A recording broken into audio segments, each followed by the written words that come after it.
2026 жылы «Бір ел, бір кітап» республикалық акциясында қазақ әдебиетінің көрнекі қаламгері Қабдеш Жұмаділовтің «Тағдыр» романы оқырман назарына ұсынылады.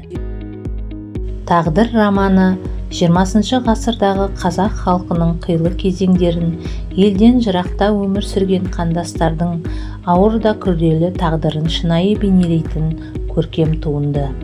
Романда туған жерге деген сағыныш, ұлттық болмыс, азатқа деген ұмтылыс терең сезіммен суреттеледі. Бұл шығарма тек өткен тарих емес, бүгінгі ұрпаққа арналған тағылым.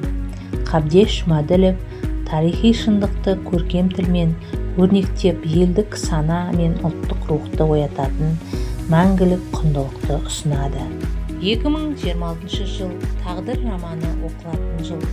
Барша оқырмандарды жыл бойы осы құнды туындыны оқып, талдап, ұлттық тарихымызды